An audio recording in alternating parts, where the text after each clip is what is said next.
Good morning to all of you. मैं जहांगीर आलम। आज मैं शक्ति संतुलन यानी कि बैलेंस ऑफ पावर का चर्चा करने वाला हूं। इसके अंतर्गत चर्चा के मुख्य बिंदु होंगे शक्ति संतुलन का अर्थ, परिभाषा, इसकी कुछ विशेषताएं और मान्यताएं, और साथ ही मुख्य रूप से शक्ति संतुलन स्थापित करने के साधन यानी कि technique for maintaining the balance of power होगी। शक्ति संतुलन का अर्थ। शक्ति संतुलन को आसान शब्दों में हम यह कह सकते हैं कि विभिन्न राज्यों की शक्ति दो पक्षों में लगभग समान रूप से बटी रहे। कोई भी एक पक्ष या एक राज्य अन्य राज्यों पर हावी ना हो, इतना शक्तिशाली ना हो कि वह अन्य राज्यों पर हमला करने, उसे दबाने या हराने में समर्थ हो जाए। जिस प्रकार एक तुला के दो पलड़े समान भार होने पर संतुलित बने रहते हैं, उसी प्रकार की साम्यावस्था विभिन्न राज्यों में संधियों द्वारा बनी रहनी चाहिए। इसे हम शक्ति संतुलन के अर्थ के रूप में कह सकते हैं। अब शक्ति संतुलन के कुछ अगर परिभाषाओं पर हम नज़र डालें तो सबसे पहले सिलीचर की परिभाषा यानी कि सिलीचर के शब्दों में शक्ति संतुलन व्यक्तियों तथा समुदायों की सापेक्ष शक्ति की ओर संकेत करता है।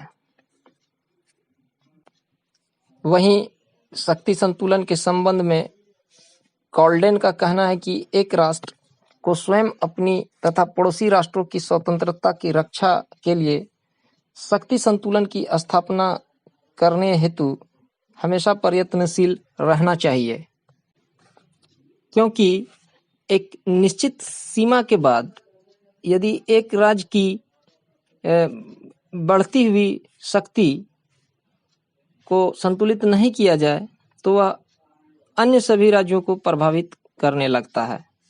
इतना ही नहीं, एक राज्य का अत्यधिक शक्तिशाली होने का अर्थ है कि अन्य राज्यों का विनाश।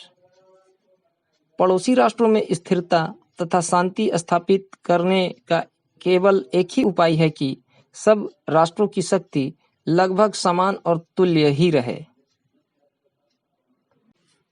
वहीं कैसलरे के अनुसार शक्ति संतुलन का अर्थ है राष्ट्र परिवार सदस्यों के बीच ऐसी उचित साम्य अवस्था बनाए रखना जिससे उनमें से कोई भी इतना ताकतवर ना हो सके कि वह अपनी इच्छा दूसरे राज्यों पर लाद सके। इसी प्रकार डिकिंसन का कहना है कि संतुलन शब्द का प्रयोग समानता और असमानता दोनों ही अर्थों में किया जाता है। इस प्रकार इन परिभाषाओं के विश्लेषण करने पर हम पाते हैं कि शक्ति संतुलन विशिष्ट स्थिति के प्रतीक के रूप में है, शक्ति संतुलन विदेश नीति के रूप में है, शक्ति संतुलन एक प्रक्रिया के रूप में है, शक्ति संतुलन एक व्यवस्था के रूप में है।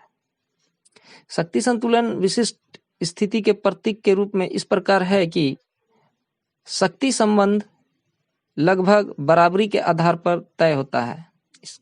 इसमें सामान्यतः शक्ति संतुलन का अर्थ यह लिया जाता है कि शक्ति का समान वितरण हो।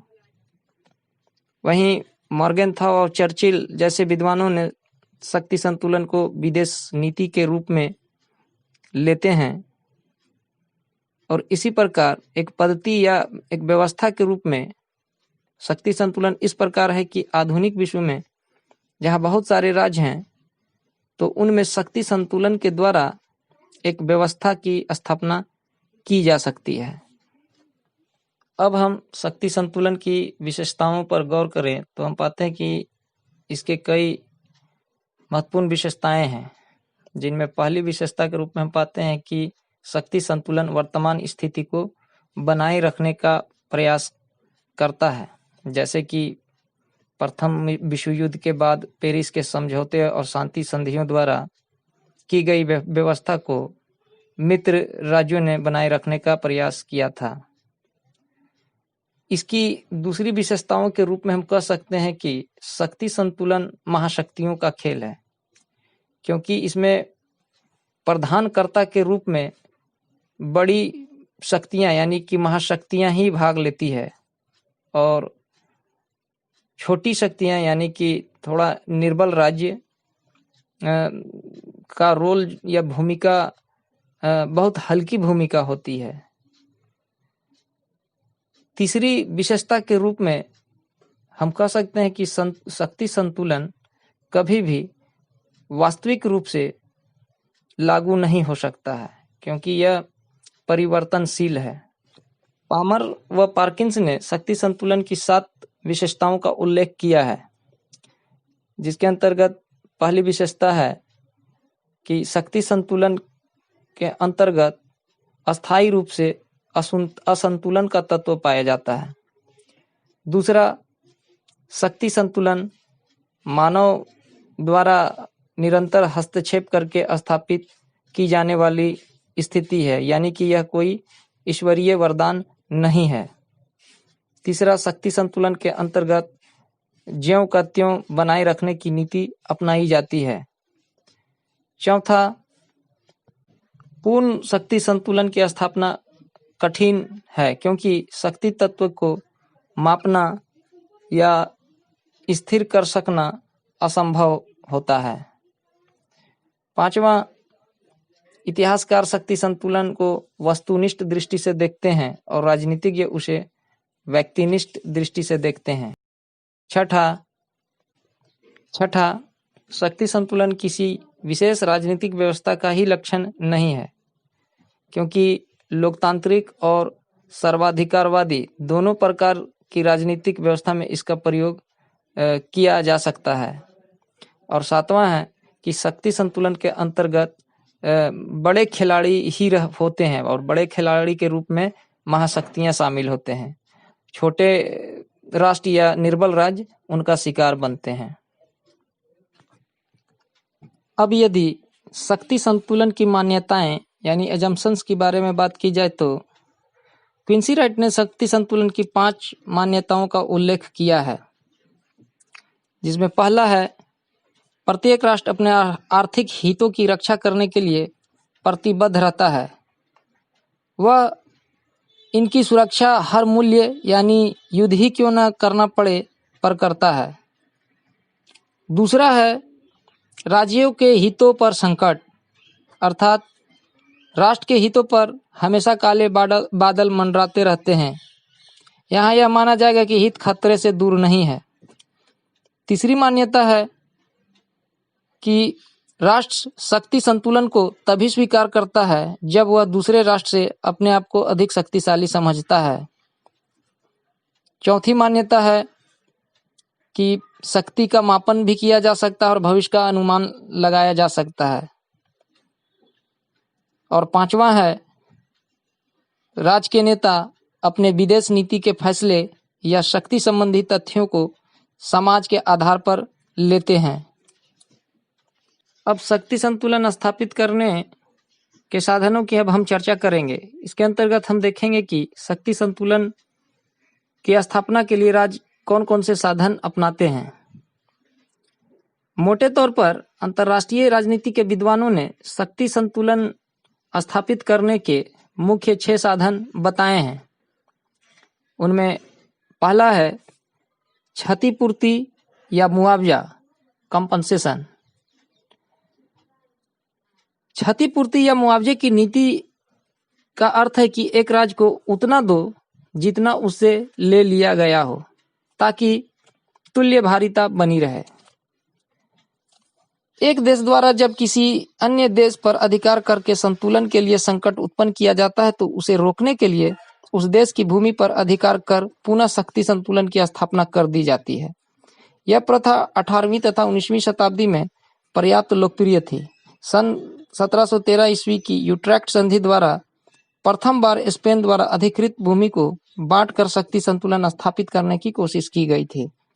इसी प्रकार इतिहास में पोलैंड का जो 3 बार बंटवारा हुआ और तीनों बार उसका बंटवारा इस प्रकार किया गया कि संतुलन कायम रहे। उस समय इस साधन की लोकप्रियता का कारण यह था कि भूमि के उपजाऊपन तथा लोगों की संख्या और गुण को राष्ट्रीय शक्ति का महत्वपूर्ण स्रोत माना जाता था।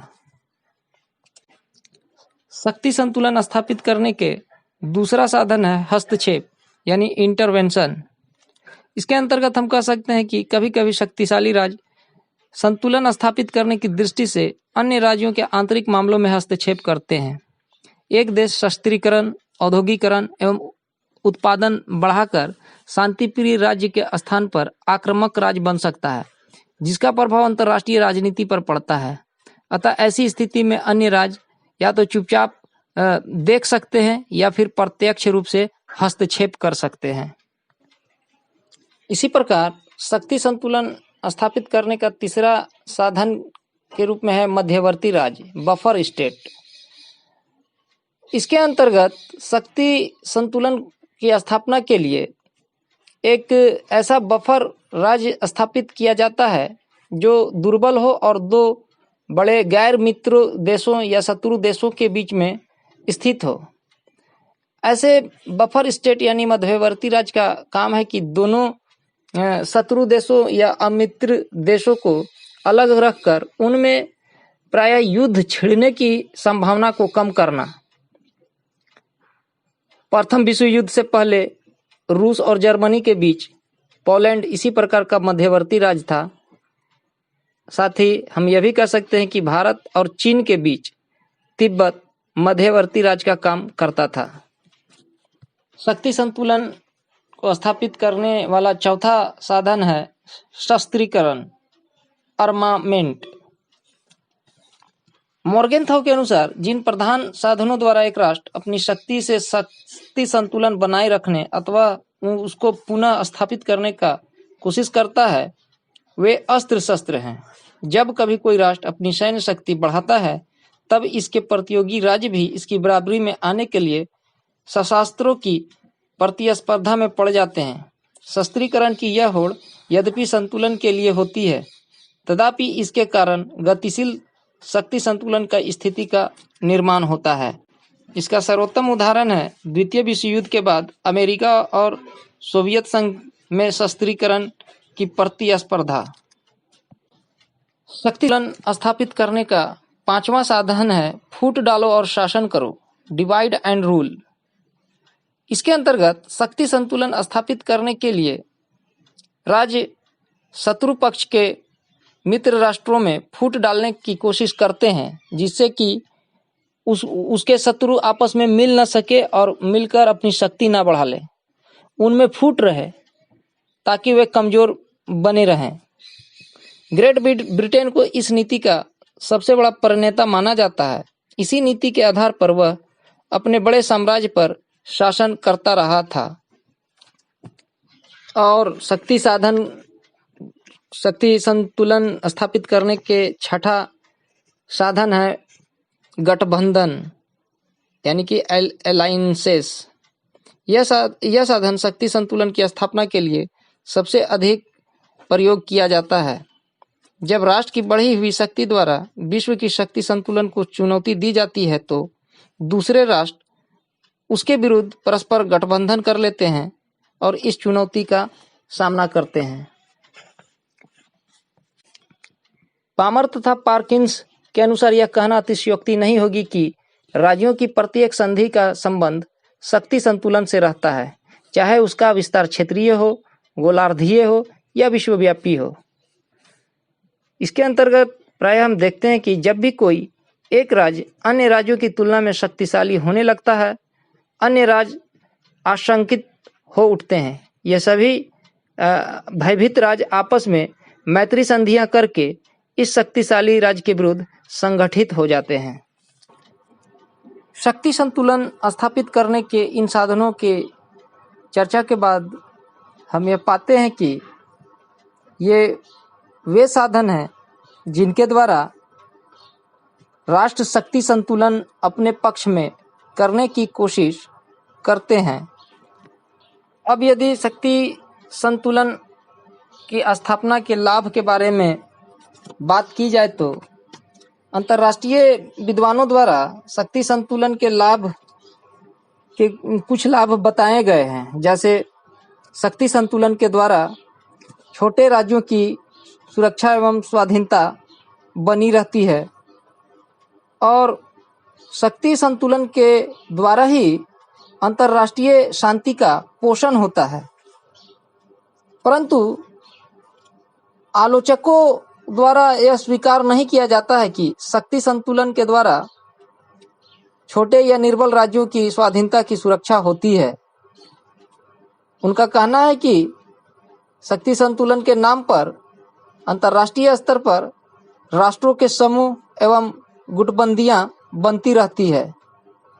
इन गुटबंदियों में बड़े और छोटे सभी राज्य शामिल होते हैं, परंतु इन गुटबंदियों का अधिकाधिक लाभ बड़े राष्ट्रों यानी महाशक्तियों को ही ज़्यादा होता है। इसी प्रकार आलोचक का यह भी कहना है कि शांति शक्ति संतुलन का प्रमुख उद्देश्य नहीं है, क्योंकि शक्ति संतुलन के नाम पर शांति के स्थान पर कोई अन्य महत्वपूर्ण वस्तु है। आलोचकों द्वारा तर्क दिया जाता है कि 18वीं सदी में निरंतर युद्ध होते रहते थे और 19वीं सदी में नेपोलियन के युद्ध के बाद पूर्ण शांति बनी रही। क्या इसका कारण शक्ति संतुलन की स्थापना था? वस्तुतः इस शांति का कारण शक्ति संतुलन न होकर शक्ति की प्रबलता थी। अंतर्राष्ट्रीय कानून के अस्तित्व को कायम रखना भी शक्ति संतुलन का एक लाभ के रूप में देखा जाता है। खासकर ओपेनहीम इस दृष्टिकोण को मानते हुए कहते हैं कि अंतर्राष्ट्रीय कानून के अस्तित्व के लिए शक्ति संतुलन एक अनिवार्य अवस्था है। अंतर्राष्ट्रीय कानून के अस्तित्व के लिए यह आवश्यक है कि राष्ट्रों के मध्य शक्ति का संतुलन हो।